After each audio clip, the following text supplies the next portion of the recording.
Until you make the unconscious conscious, it will direct your life, and you will call it fate. There comes a moment in life when you stop being endlessly available, when you stop responding to every demand, every expectation, every silent pressure to be who others need you to be. And the world reacts, not because you have changed, but because your absence exposes the places where you were once holding everything together. Most people don't realize this. The moment you stop being available is the moment you finally meet yourself. Because availability isn't just about time or energy. It is about identity. It is about the unconscious patterns that make you say yes when you mean no. The fear of disappointing others, the need to belong, the longing to be valued, the wounds that taught you your worth is measured by how much you give. When you stop being available, something profound happens. Your relationships change, your boundaries strengthen, your sense of self sharpens, and the parts of you that were silent finally begin to speak. Today, we're going to explore why Jung believed that withdrawing your automatic availability is not an act of selfishness, but the beginning of reclaiming your inner authority, the beginning of becoming someone who lives from the center of their own being instead of the expectations of others. And once you understand this, you will see why everything changes the moment you stop being available to everyone except yourself. There comes a quiet point in a person's life when something subtle begins to shift, not loudly, not dramatically, but in a way that feels like the first deep breath after years of shallow ones. It is the moment when you begin to notice how much of your life has been spent tending to the needs of others, responding to every message, absorbing every demand, softening yourself to fit expectations that were never yours. For a long time, you may not have seen it clearly. You may have told yourself that you were simply being kind, supportive, dependable, but beneath those words lived a quieter truth. You were available because you felt you had to be. Jung believed that the unconscious shapes our behavior long before we understand ourselves. Many of us learn early in life that love is conditional, that approval must be earned, that harmony requires self. And so we become available not out of generosity, but out of survival. We say yes before thinking. We answer immediately. We bend, stretch, accommodate, compromise, often without noticing that each small act of availability chips away at our inner center. When you are always available, you disappear in small ways. Your time becomes a resource for others. Your energy becomes a currency you never agreed to spend. Your boundaries dissolve into the expectations around you, and the world grows accustomed to this version of you. The one who can be called upon at any moment.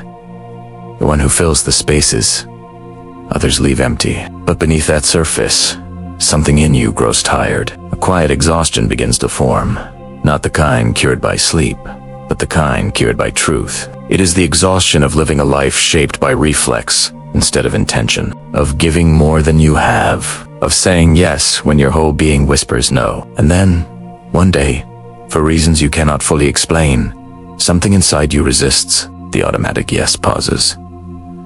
The reflexive availability softens. A boundary appears that was not there before. At first, it feels strange, even wrong, as though you are breaking a rule you never chose, but always followed. This is the moment Jung called the emergence of the self, the moment when your deeper nature begins to reclaim the space your persona once occupied. People often think boundaries begin with anger, but they rarely do. Boundaries begin with awareness. The awareness that your availability has been erasing you. The awareness that constant giving has left nothing for you to return to. The awareness that you have been present everywhere except in your own life. And when this awareness grows, availability begins to fade, not as rebellion, but as self-return. You start replying later. You start saying no without explanation. You start choosing silence instead of constant presence. And the world notices, not because you have become distant, but because they have become accustomed to taking parts of you that were never theirs. Some people grow uncomfortable. Some react with confusion, some with irritation, because your availability was serving their needs, not your well-being. But this reaction is not a sign you are doing something wrong. It is a sign you are finally doing something right. Because when you stop being available, you stop living through the expectations of others, and a new question rises quietly from within. If I am no longer who they need me to be, who am I? This is the beginning of individuation. The process Jung described as becoming who you truly are, not who you were conditioned to be. It does not begin with self-discovery. It begins with withdrawal, with stepping away from the roles that kept you busy, with reclaiming the time you once gave away, with allowing the unconscious parts of you to step forward and speak after years of silence. Everything changes the moment availability ends, not because the world shifts, but because you finally turn toward yourself. What happens next is something few people expect. When you stop being available in the ways you once were, a strange silence appears in your life. Not the silence of loneliness, but the silence of space. Space you never realized was missing. Space you once filled with obligations, weak reflexes, with the constant echo of other people's needs. At first, this space can feel unsettling. You have lived so long responding to others that stillness feels unfamiliar, almost foreign. You may even feel guilty, as though presence was something you owed the world by default. But slowly, as the noise settles, you begin to notice something extraordinary. The parts of you that were drowned out by availability start to rise to the surface. Your thoughts, once fragmented by constant interruption, began to weave themselves into coherence. Your emotions, no longer pushed aside to make room for others, begin to reveal their contours. You start noticing what drains you, what nourishes you, what you want, what you no longer tolerate. It is in this quiet space that your real voice begins to return. Jung understood this gently unfolding process. He believed that the self, the deepest center of a person, cannot be heard when life is crowded with noise and obligation. It speaks softly, through intuition, through discomfort, through longing, through the subtle feeling that something in your life is not aligned with who you truly are. But when you are always available, you become unavailable to that inner voice. The moment you reclaim your boundaries, the self finally has room to breathe.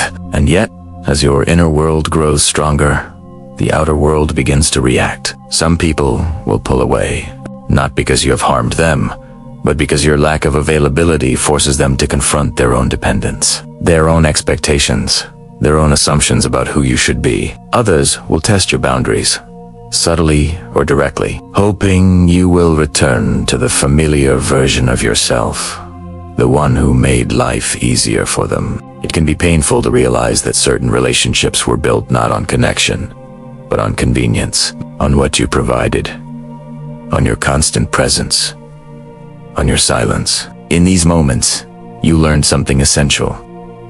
Your availability was protecting the comfort of others at the cost of your own. And when you stop offering yourself in that way, their comfort dissolves, and with it, the illusion. But something else happens, to something far more important. As you become less available to the wrong people, you become more available to the right ones. Those who value your boundaries instead of resenting them. Those who seek your presence, not your compliance. Those who appreciate your no as much as your yes. Those who do not take from you, but walk beside you. Boundaries are not walls that push people away. They are filters that reveal who belongs close to you. And as your life begins to reorganize itself around this new clarity, you start seeing something you may have missed before. Your time is sacred. Your energy is finite. Your inner life matters. By no longer being endlessly available, you begin to reclaim the parts of yourself you once abandoned. You make room for your own desires, dreams, rest, creativity, solitude, all the elements of a real and grounded life. What changes is not just your schedule. What changes is your relationship to yourself. You begin to trust your own boundaries. You begin to trust your own needs. You begin to trust your own silence. And slowly, you step into a life where your presence is no longer a reflex, but a choice. As the days go by and your availability continues to recede, a quiet but powerful shift begins within you. A sense of reclaiming something that was always yours, yet somehow slipped out of your hands over the years. At first, you may not be able to name it. It feels like relief, like lightness, like waking up after a long sleep. But gradually you understand. You are reclaiming your center. For so long, your attention lived outside of you, pulled toward every request, every message, every crisis, every emotional need that wasn't your own. Your energy moved outward, not inward. Your life was shaped by reaction rather than intention. And in that outward focus, your inner world dimmed. Not because it was weak, but because it was overshadowed by the constant pressure to respond, to soothe, to be present for everyone except yourself. When you stop being available, your attention returns home. It comes back slowly, like an animal long accustomed to living outside, unsure whether it is finally safe to rest. You begin to notice your thoughts moving differently, deeper, less fragmented. You begin to feel emotions you once dismissed as inconvenient or unnecessary. You begin to sense desires that had no room to breathe in the life you lived before. It is not that these inner parts were absent. They were simply buried under the weight of your availability. Jung believed that individuation, the process of becoming fully yourself, begins precisely at this point, when you stop abandoning your inner world in order to maintain harmony in the outer one. Availability often masks a deeper fear, the fear of disappointing others. Many people learn early in life that affection is tied to performance, that love must be earned, that safety comes from compliance. So they become available emotionally, physically, mentally, in ways that slowly consume them. But the moment you stop performing that role, something remarkable happens. The fear begins to loosen, not all at once, not dramatically, but gently, as though your psyche recognizes that survival no longer depends on your willingness to carry burdens that were never yours. In place of fear, a new feeling emerges. Self-respect. Not loud, not boastful, but steady. A quiet recognition that your time, your energy, your presence have value simply because they exist, not because they are useful to others. And as this recognition grows, the dynamics around you begin to reveal their true shape. People who once relied on your immediate responses start to reveal whether they valued you or simply valued your availability. Those who cared for your boundaries stay. Those who benefited from your lack of boundaries drift away. And although this shift can feel lonely, it is a necessary solitude, the kind that refines rather than destroys. In this solitude, something else awakens. Your preferences, your rhythms, your inner seasons. You discover how you like to spend your mornings. What kind of silence nourishes you? What kind of conversations drain you? Where your limits truly lie? How much space you need to feel whole? For the first time in a long time, your life begins to reflect you. But what surprises many people at this stage is how the world responds to their transformation. Some begin to respect you more, not less. They notice your calmness, your clarity, your boundaries. They sense that your presence is no longer scattered or stretched thin, but grounded, and grounded presence has weight. The kind of weight that cannot be faked. Other people may fear this new version of you because it forces them to confront their own patterns, the parts of themselves that depended on your overextended. Your transformation invites them, consciously or unconsciously, to examine their own lives. Not everyone accepts that invitation, but regardless of how others respond, something within you becomes undeniable. The less you abandon yourself, the more your true life begins. When you stop being available, you stop dissolving into the world. You stop scattering your energy into places that do not sustain you. You stop measuring your worth by how quickly you can respond, how much you can tolerate, how much you can give before you collapse. Instead, you begin to anchor yourself, gently, steadily, truthfully, in who you actually are. And from that center, everything changes. As your availability continues to fade, something subtle but profound begins to rise from beneath the surface. A sense of inner permission. Permission to rest. Permission to choose. Permission to step back without explaining why. Permission to let the world move without constantly trying to hold it together with your presence. It is surprising how unfamiliar this permission feels at first. For so long, you may have carried an unspoken belief that everything depended on you, that you were the emotional glue, keeping certain relationships intact, the reliable support that others leaned on, the steady presence in situations that would have fallen apart without your quiet labor. And yet now, as you step back, the world does not collapse. It adjusts, it reveals, it reorganizes itself around the space you finally created. This realization brings a strange mixture of relief and grief. Relief, because you see that your constant availability was never the requirement you imagined. Grief, because you see how much of yourself you gave away believing that you had no other choice. Jung understood this paradox intimately. He believed that much of what we call duty is actually unresolved fear. The fear of being unloved, the fear of losing connection, the fear of being seen as selfish, the fear of not being enough. So we overextend, we overgive, we become available in ways that slowly erode our sense of self, hoping, deep down, that our availability will guarantee affection, approval, safety. But the moment you withdraw from this pattern, something remarkable appears. You begin to see which connections were real and which were built on your self-abandonment. Some relationships grow stronger when you step back. These are the ones rooted in respect, reciprocity, presence. They do not depend on your availability. They depend on your authenticity. Other relationships falter, not because you have done anything wrong, but because they were sustained by your willingness to overgive, to overextend, to overstretch. When you stop doing that, the imbalance becomes undeniable. It is painful to witness, but it is clarifying. You begin to understand the true architecture of your life.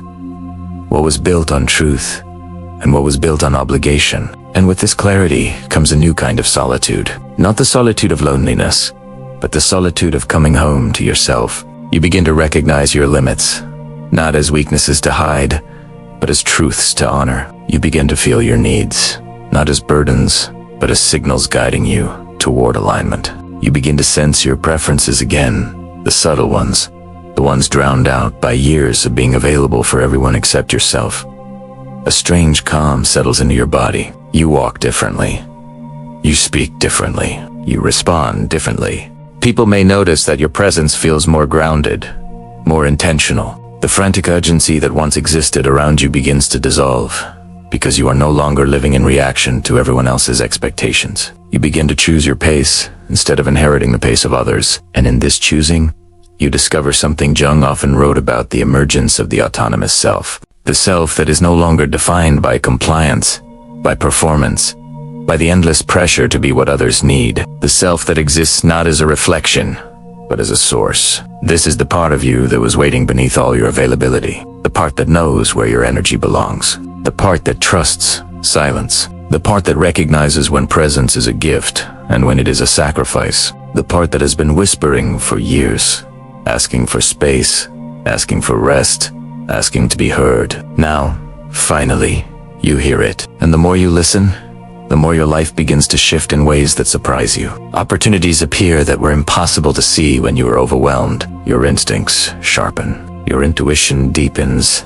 You begin to feel a sense of direction that does not come from pleasing others, but from aligning with yourself. You realize that availability was never the measure of your worth. It was the mask hiding your worth. And now, without that mask, you begin to feel something far more honest. You are allowed to exist for yourself. As you continue withdrawing your constant availability, you begin to notice how unfamiliar self-possession feels. This quiet sense of standing inside your own life rather than at the edges of everyone else's. There is a strange tenderness to it, almost like remembering something you once knew but forgot along the way. It is the feeling of belonging to yourself. For years, perhaps even decades, you were conditioned to believe that being needed was the same as being valued. Every time someone reached for you, every time someone expected you to respond, every time you silenced your own needs to make space for theirs, a small part of you learned to equate availability with worth. In Jung's language, this is the work of the persona, the outer mask we create to survive, to be accepted, to feel safe. You wore the mask of reliability, of Carita King, of emotional steadiness, believing that without it, you would become invisible. But here, in this new and quieter chapter, you begin to sense the truth. Your worth has nothing to do with how accessible you are. It is unsettling at first, this freedom, because when the constant demands fall away, you are left with yourself. And for many people, that is the scariest company of all. When you are no longer defined by what others expect, the question becomes, what do you expect? What do you want? What do you choose when no one else is choosing for you? These questions can feel heavy, but they are also liberating. They show you how much of your identity was shaped in response to others, and how much more there is beneath that surface. Jung believed that every person carries a shadow, the parts of ourselves we hide because we fear they are unacceptable. But another shadow exists too. The neglected self. The desires you ignored. The boundaries you never voiced. The dreams you postponed. The anger you softened. The exhaustion you disguised as kindness. When you stop being available, this shadow begins to emerge, not as something dark or dangerous, but as something truthful. You start to feel the places where you stretch too thin. You start to see the relationships where you gave too much. You start to acknowledge the years where you carried more than any one person should. And for the first time, you let yourself feel the weight of it. It is in this feeling, this unfiltered honesty, that healing begins. Because healing does not happen when you continue performing the version of yourself the world prefers. Healing happens when you finally step out of that performance and allow the real self to breathe. You might notice that your body begins to change too. Tension that lived quietly in your shoulders, your jaw, your chest starts to release. Your sleep deepens. Your nervous system shifts from vigilance to calm. You feel less reactive, less rushed, less fragmented. Because you are no longer living in a state of perpetual readiness. Ready to respond, ready to help, ready to sacrifice. You begin to understand that availability was not just a behavior. It was a posture of leaning away from yourself. And now, as you lean inward, life feels different. Not easier, necessarily, but more honest, more aligned, more grounded. The world may interpret your withdrawal as distance, but do you know something deeper? You are not moving away from others. You are moving toward yourself. In this gentle returning, a new clarity begins to form. You see that some people loved your availability, not your essence. Some valued your compliance, not your truth. Some preferred you silent, predictable, unburdened by your own needs. And for the first time, you understand that their disappointment is not your failure. Their discomfort is not your responsibility. Their expectations are not your destiny. Your life is finally making room for your real self. The one who does not exist to hold others up. The one who knows how to rest. The one who trusts their own rhythm. The one who no longer feels guilty for reclaiming their time. Because when you stop being available to everyone, you become available to yourself. And that changes everything. As your availability fades even further, something begins to shift in the way you move through the world. You notice that you no longer rush to fill silences. No longer feel that familiar pull to immediately solve problems that don't belong to you. No longer absorb the emotional weight of conversations that were never yours to carry. It is as if a layer of invisible pressure has lifted from your shoulders, a pressure you once thought was simply part of being alive. For the first time in a long time, you begin to feel the shape of your own boundaries, not as rigid walls, not as defenses, but as quiet lines drawn with self-respect. Lines that say, "This is where I end, and where the world begins. This is what I can give without disappearing. This is what I no longer sacrifice." There is a gentleness to these lines, because they are not created from anger. They are created from understanding. Understanding how deeply you neglected yourself to maintain the image of someone who is always available. Understanding how much energy you spent trying to protect relationships that were built on imbalance. Understanding how long you lived disconnected from your own needs because you were too attuned to the needs of everyone else. Jung often wrote that the soul does not grow in noise. It grows in stillness. And now, freed from the constant demands that once occupied your attention, you begin to access that stillness. It feels unusual at first, like learning a new language, but slowly, you begin to recognize the voice within that was drowned out by obligation. You start to feel when a yes is genuine and when it is a disguised no. You start to sense the pull of your intuition, the way it rises before your mind can form the words. You begin to trust the discomfort that signals misalignment, rather than overriding it for the sake of politeness or harmony. Your days begin to look different. You spend more time in your own thoughts. You linger in quiet moments that once felt like wasted time. You choose conversations more intentionally. You allow yourself to disconnect without guilt. And in this newfound space, you discover something rare. The joy of being with yourself, not the version of you others needed, not the version of you that kept peace at any cost, but the version of you that stands firmly in your own energy, unhurried and unburdened. Some people in your life may interpret this shift as selfishness, but you understand something they do not. Prioritizing yourself is not selfishness. It is adulthood. It is psychological maturity. It is the refusal to continue living as a fragmented version of yourself simply to keep others comfortable. And there is a deeper truth here as well. The relationships that survive your boundaries were always real, and the ones that collapse were built on the illusion that you should not have any. This understanding changes the way you relate to the world. You begin to seek reciprocity instead of one-sidedness. You begin to value presence over obligation. You begin to choose people who meet you where you are, not where they benefit from you being. And something else emerges to a renewed sense of inner authority. You no longer wait for permission to rest. You no longer apologize for taking space. You no longer assume that your needs are inconveniences. You begin to trust your own rhythm, your own timing, your own inner signals. This is the beginning of a different kind of life. A life where you are not shaped by demands, but by intention. A life where you are not pulled from yourself, but anchored in yourself. A life where presence becomes a gift you offer, not a resource others extract. As the old patterns fall away, a quieter truth rises to the surface. Your availability was never what made you worthy. Your worth was always here, waiting beneath the noise. And now, finally, you have made space for it to be seen. As your life settles into this new rhythm, a rhythm guided not by the demands of others, but by the quiet intelligence of your own inner world, you begin to notice how differently you inhabit yourself. There is a newfound solidity in the way you stand, a steadiness in the way you speak. It is not confidence in the loud, performative sense. It is something softer, more grounded, like a tree that has finally grown roots deep enough to stop swaying with every passing wind.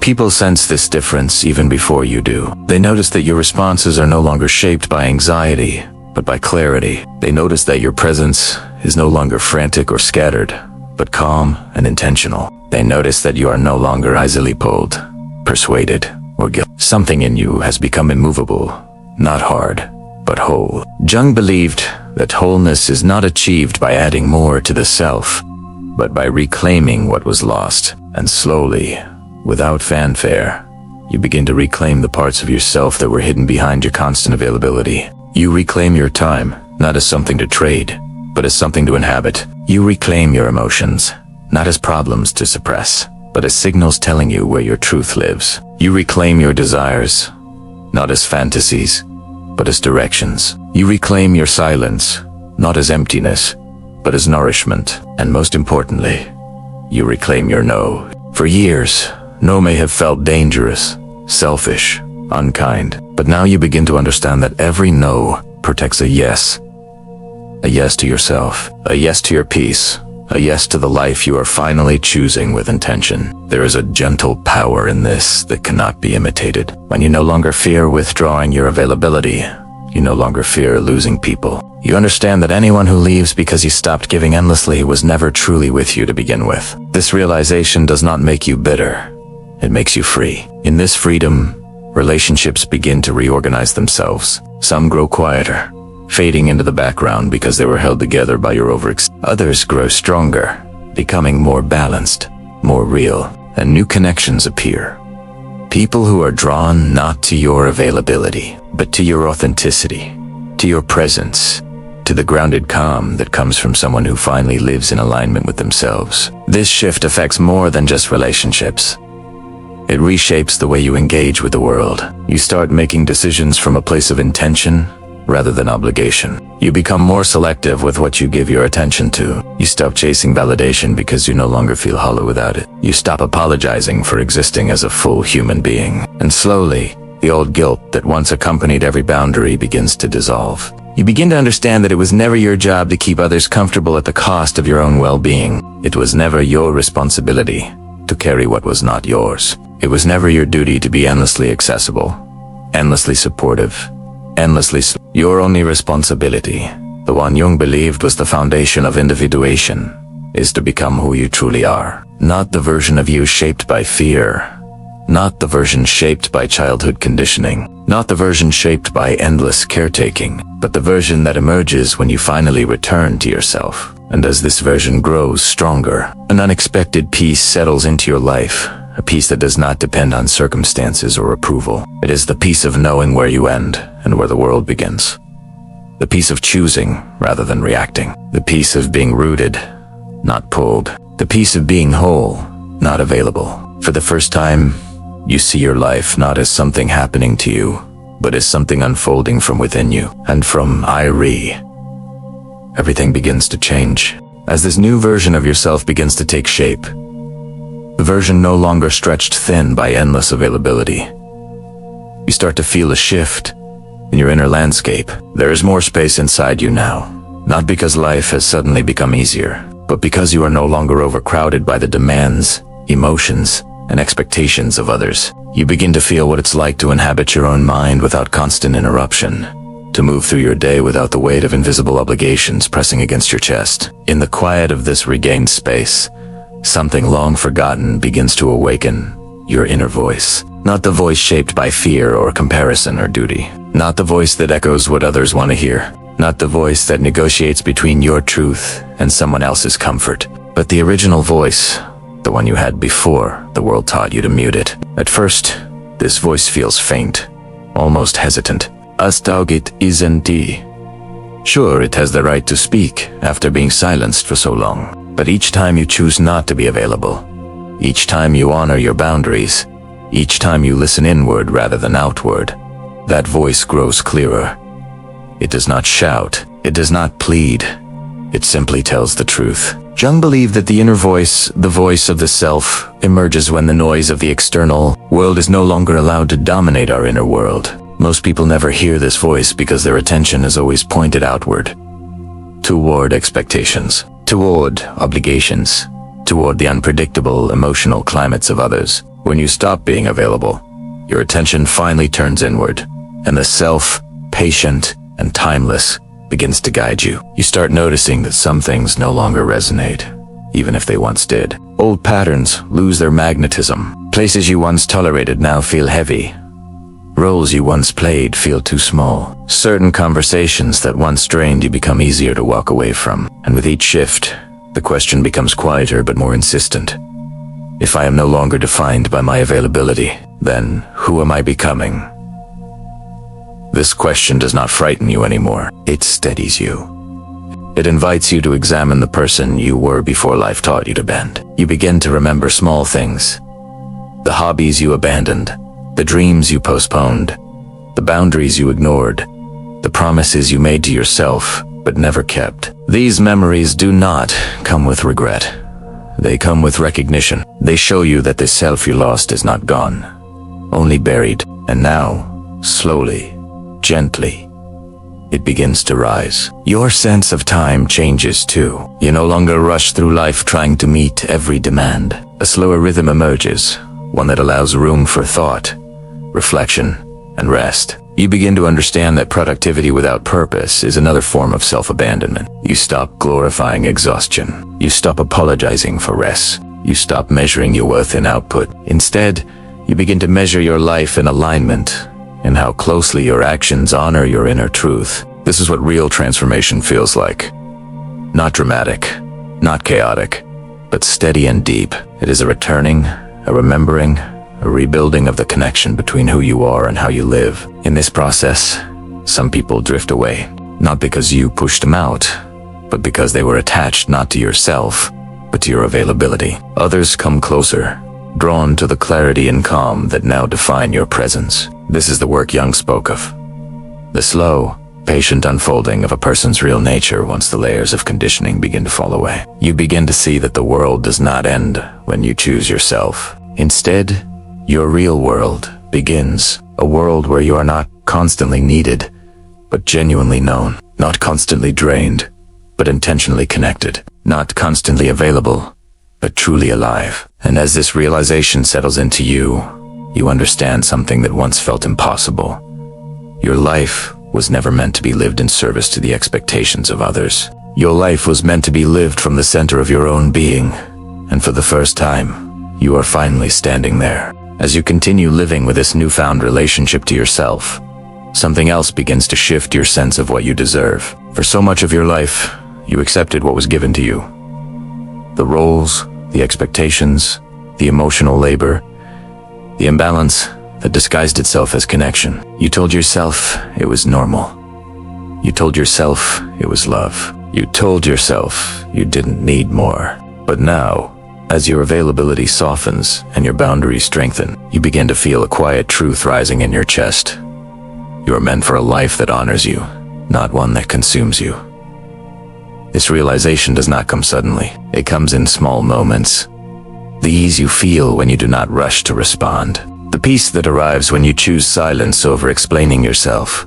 The comfort of knowing that your presence is no longer something anyone can take for granted. These moments accumulate, and slowly, your inner sense of worth begins to transform. You start to realize that relationships built on your self-abandonment were never real. If someone valued you only when you were endlessly available, they did not value you at all.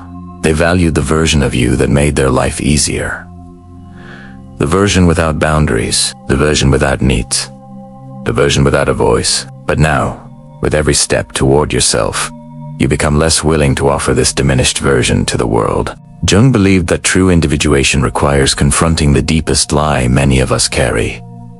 The lie that we must earn our right to exist, that we must be useful to deserve love, that we must be needed to feel safe. When you stop being available, that lie begins to unravel. Your worth is no longer tethered to your usefulness. Your identity is no longer shaped by how well you meet expectations. Your sense of self is no longer dependent on the emotional weather of other people. You stand a little straighter. You speak a little more clearly. You hesitate less. You doubt yourself less.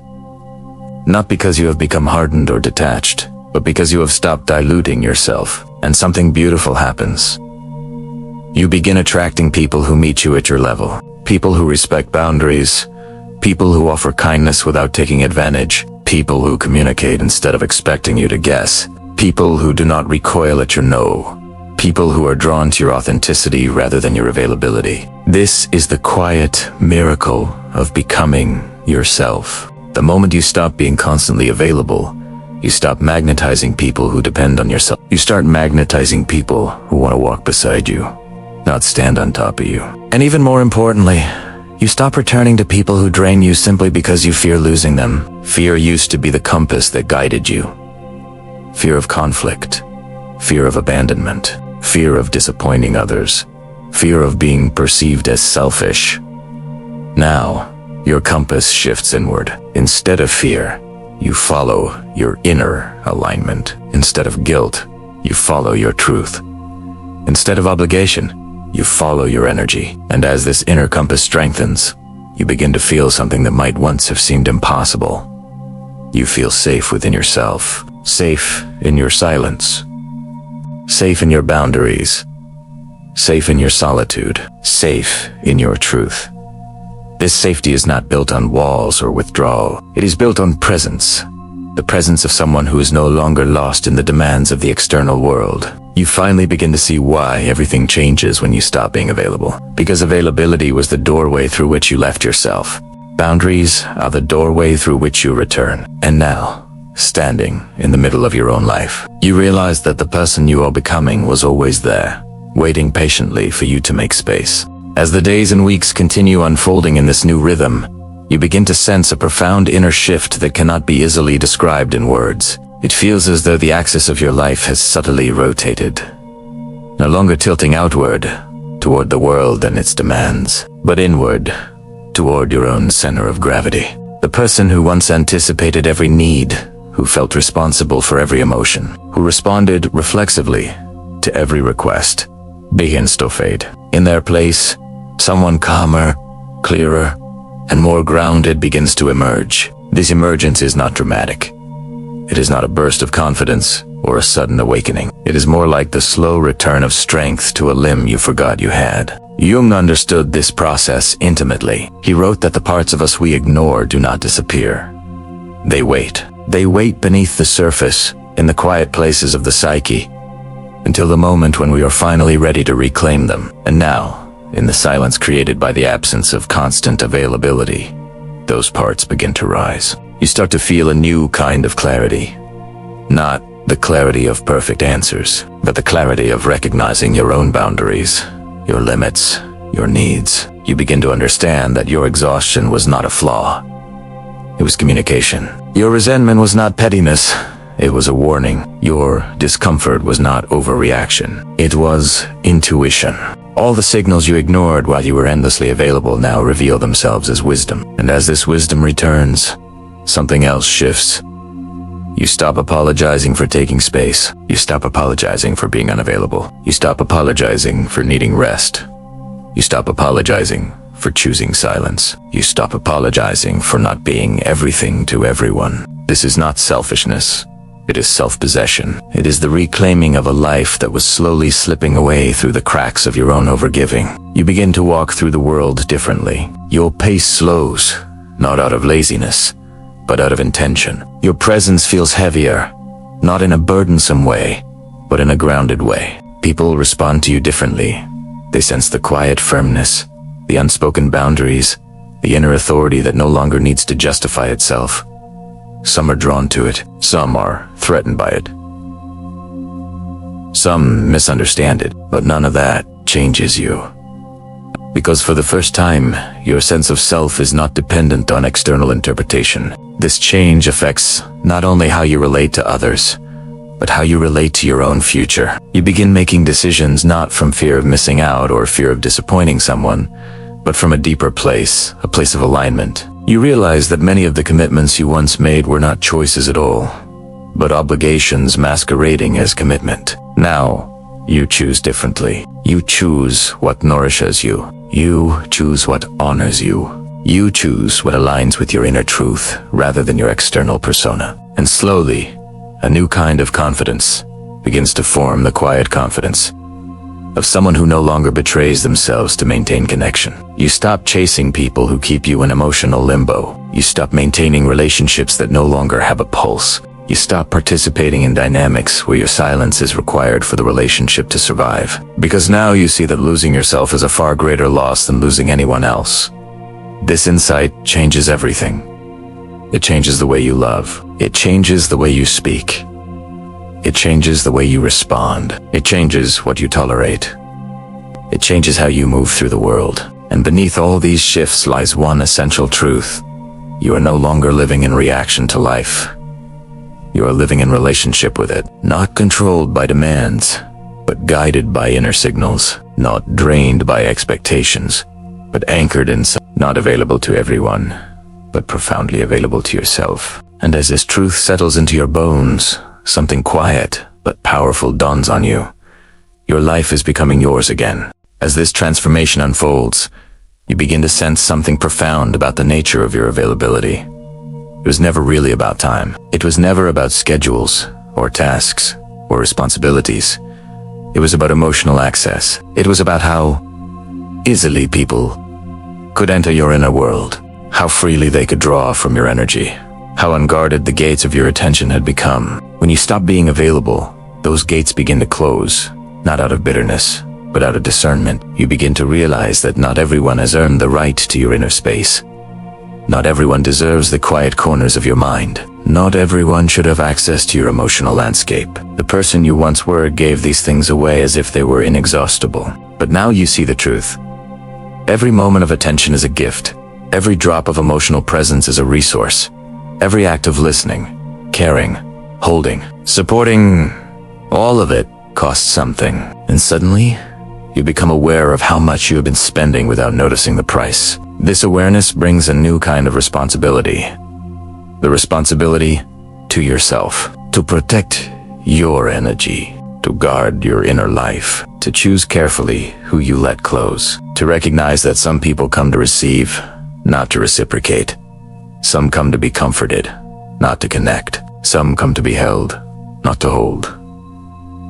This clarity is not cynical. It is liberating. It frees you from the illusion that love means overextension, that kindness means self-erasure, that compassion means depletion. Jung wrote that the greatest spiritual task is to create a life that you do not need to escape from. Availability was often your escape, not from others, but from yourself.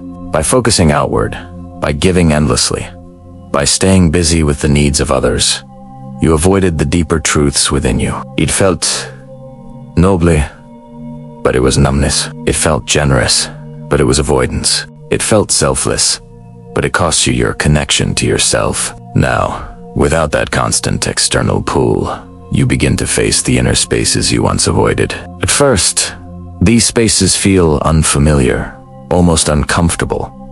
as though you were stepping into a room you forgot existed. There were emotions there you never explored, ambitions you set aside, fears you refused to acknowledge, dreams that once whispered to you, asking to be pursued, before you silenced them in the flood of availability. Now, with the noise quieted, those whispers return. You begin to feel curiosity again. Curiosity about your inner world, your future, your purpose. You begin to imagine a life not shaped by obligation, but by intention. You begin to see possibilities that were invisible when your attention was scattered across too many people, too many responsibilities, too many expectations. This is the moment when many people mistake their transformation for loneliness. But it is not loneliness, it is spaciousness. It is the first time in a long time you have allowed yourself to exist without immediately filling the emptiness with someone else's needs. And in this spaciousness, something beautiful happens. You begin to want things again. Not because they are expected of you, not because they make you useful, not because they keep the peace, but because they come from your own inner movement. Your desires start to feel clearer. Your direction becomes more honest. Your relationship with yourself becomes more intimate. You realize that your presence, is precious. Not everyone deserves it. Not everyone can hold it. Not everyone values it. And because you now understand its value, you no longer give it away in pieces. This is why everything changes when you stop being available, because the world finally begins to reflect the way you treat yourself. And now, for the first time, you are treating yourself with the care you once reserved for everyone else. As the inner transformation deepens, you begin to notice something unexpected.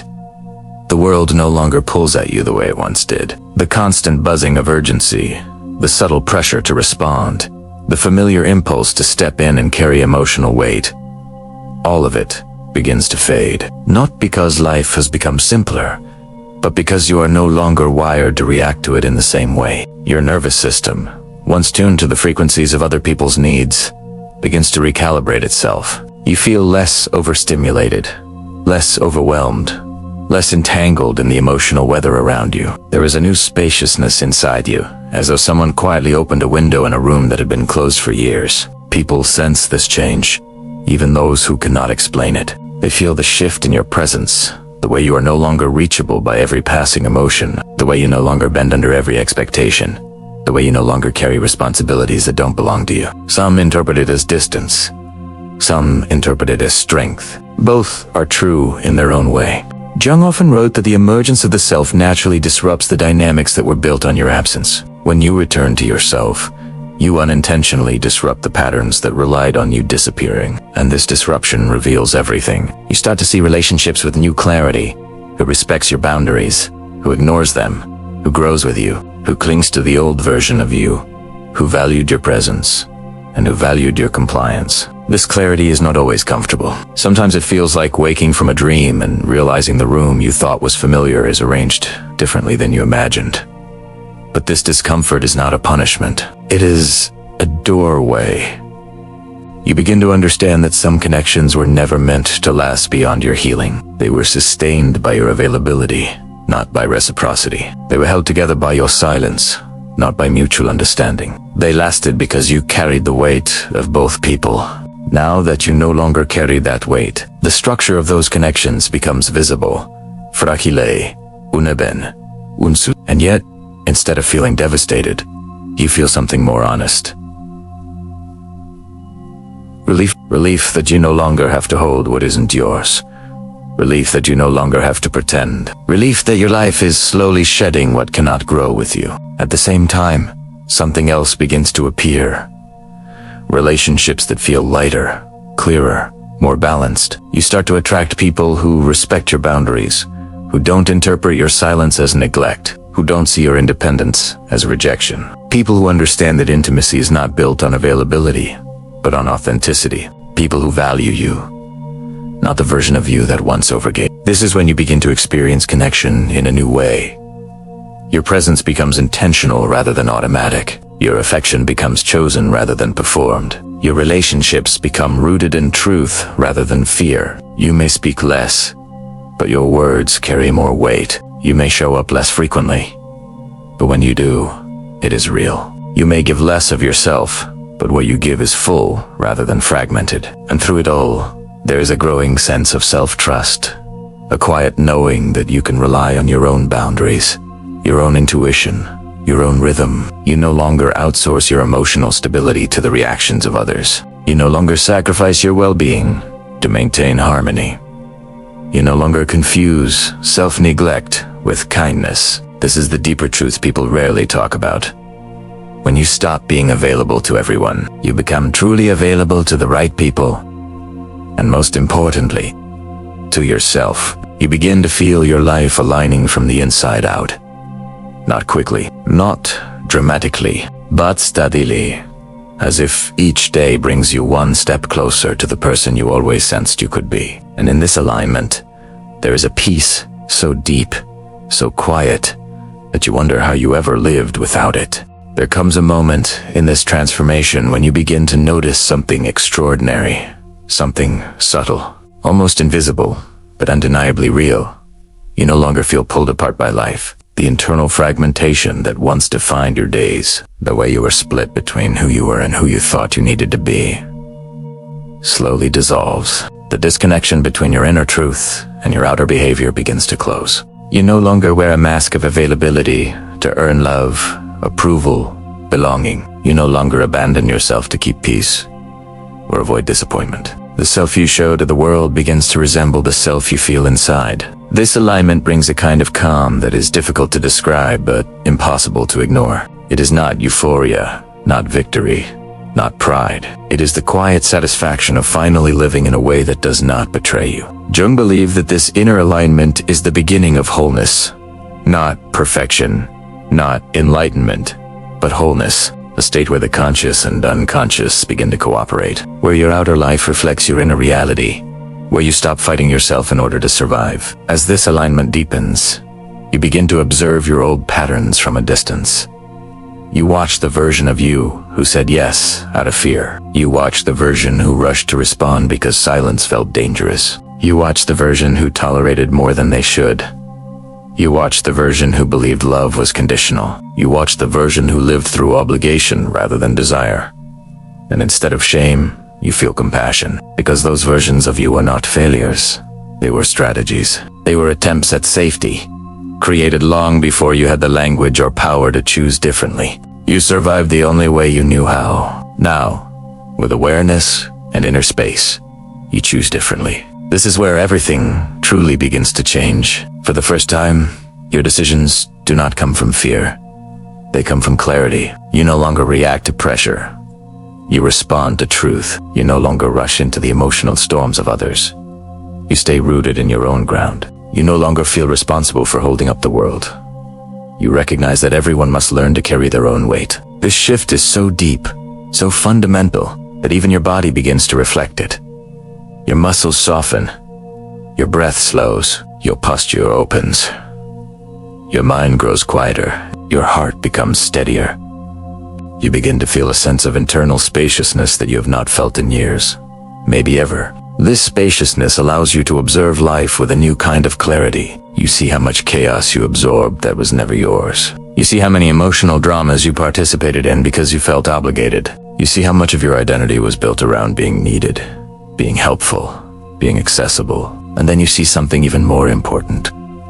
You never needed to earn your worth, not with availability, not with service, not with compliance, not with self-sacrifice. Your worth was always inherent. It simply had no room to breathe when your life was crowded with everything but yourself. As this truth settles into your bones, a profound shift occurs in the way you relate to the future. You stop fearing the unknown. You stop planning your life around other people's expectations. You stop seeking permission for your own desires. Instead, you begin to trust the path unfolding within you. Slow, steady, honest. You begin to sense that life is no longer something happening around you, but something happening through you. Your intuition strengthens, not as a mysterious force, but as a natural intelligence that finally has space to speak. You no longer look outward for direction. The compass is returned to where it always belonged, inside your own chest. And in that quiet, sacred return, you realize something almost impossible to put into words. When you stopped being available to everyone, you became available to your destiny. As this transformation continues to unfold, you begin to feel something you may not have felt in a very long time.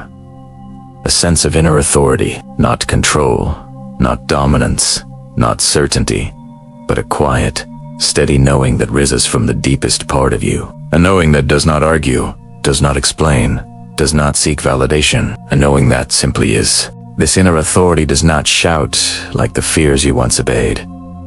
It doesn't rush like the urgency you once lived in. It doesn't tremble like the guilt that once shaped your choices. It speaks in calm impulses, soft insights, subtle shifts in feeling. And the more you trust it, the more your life begins to organize itself around clarity rather than chaos. For years, you were shaped by external forces, by what others needed from you, by what the world expected, by the roles you played to keep the peace or avoid confrontation. Your availability became an identity, a shield, a strategy. Without realizing it, you allowed the outer world to define your worth. But now, as your inner authority strengthens, the direction of influence reverses. Your life begins to flow from the inside outward, not from the outside inward. You speak differently, not to persuade, but to express truth. You listen differently, not to absorb, but to understand. You choose differently, not to please, but to align. You enter relationships differently, not to fill emptiness, but to share presence. This is the moment Jung described as the emergence of the true personality, the authentic self that was buried under layers of conditioning and expectation. It does not arrive suddenly. It emerges slowly, gently, the way dawn replaces night, not in an instant, but in a gradual softening of darkness. You begin to notice how tranquility replaces anxiety, not because life becomes easier, but because you stop abandoning yourself in difficult moments. You stop shrinking to fit into situations that suffocate you. You stop explaining your boundaries as though they require justification. You stop giving pieces of yourself to people who do not know how to hold them. And with each of these shifts, you begin to feel something sacred. Self-loyalty, not the harsh kind that isolates, but the quiet kind that anchors. The kind that says, I am allowed to choose myself. I am allowed to protect my peace. I am allowed to walk away. I am allowed to rest. I am allowed to exist as I am. This self-loyalty is not a rejection of others. It is a reunion with yourself. You realize that availability was never the problem. It was unconditional availability that drained you. Now, your presence becomes intentional. Your yes becomes meaningful. Your no becomes clear. Your time becomes precious. Your energy becomes selective. And with this selection comes power. Not the power to control others, but the power to guide your own life. You are no longer shaped by the tides of external expectation. You are shaped by the currents of your own inner truth. This change affects everything. Your relationships, your emotional landscape, your ambitions, your sense of identity, your understanding of what it means to live authentically. You begin to see that nothing truly meaningful is lost when you stop being available. Only the illusions fall away. Only the false connections crumble. Only the roles that never belonged to you dissolve. What remains is honest. What remains is real. What remains is aligned. And in this honesty, in this return to your own center, you discover a truth so simple and yet so transformative. You were never meant to be everywhere. You were never meant to belong to everyone. You were never meant to carry more than your soul could hold. You were meant to belong to yourself first. Only then can you offer something true to the world. And so, as this journey settles into its final shape, you begin to realize that the greatest change was never in the world around you, it was in the way you inhabit your own life. All along, you thought that reducing your availability would distance you from people, would shrink your life, would make you less connected. But instead, something else happened. You became more connected to the only place you had ever truly been missing yourself. The world did not collapse when you stepped back. The people who mattered did not disappear. The life you feared losing did not fall apart. What fell apart were the illusions.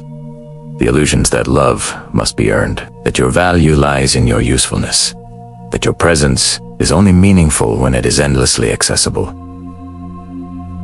Those illusions were heavy, and now, without them, you feel lighter in a way you didn't know was possible. There is a new quietness within you, not emptiness, but spaciousness. A sense that you no longer need to rush into every request, no longer need to fill every silence, no longer need to sacrifice your truth to maintain roles you never chose. You no longer move through life trying to fit into places that shrink you. You no longer dilute yourself to be digestible. You no longer shape your identity around what others want. You finally allow yourself to be whole. Jung understood this moment intimately. He wrote that the deepest task of the human psyche is to become who you truly are. Not who you learn to be, not who others expect, not who fear sculpted you into, but who your soul has been quietly calling you to become. This call was always there. You simply couldn't hear it through the noise of your availability. Now, in the silence you have reclaimed, the call becomes clear. It tells you that your time is sacred. It tells you that your energy is precious. It tells you that your boundaries are a form of love, not only for yourself, but for the life you are building. It tells you that you are allowed to choose peace over pressure, presence over performance, depth over obligation, alignment over approval. And as you listen, you begin to understand something profound. When you stop being available to everyone, you become deeply available to the right things. To your own intuition, to your own purpose, to the people who truly see you, to the life that was waiting beneath all the noise. This is not isolation. This is not withdrawal. This is transformation. The seed of the self that once lay buried beneath expectation, fear, and habit has finally taken root. And now, without the weight of constant demands, it grows quietly, steadily, authentically, into a life that reflects who you are, not who you were pressured to be. You begin to walk differently, not faster, not louder, but truer. You choose differently, not to please, but to align. You love differently, not through sacrifice, but through presence. And in this new way of living, one final truth emerges, a truth so simple yet so liberating. Your presence was never meant to be everywhere. It was meant to be real where it truly matters. Now, finally, it is. And from this place, this inner groundedness, this softness, this clarity, your life can only move in one direction, toward the person you were always meant to become.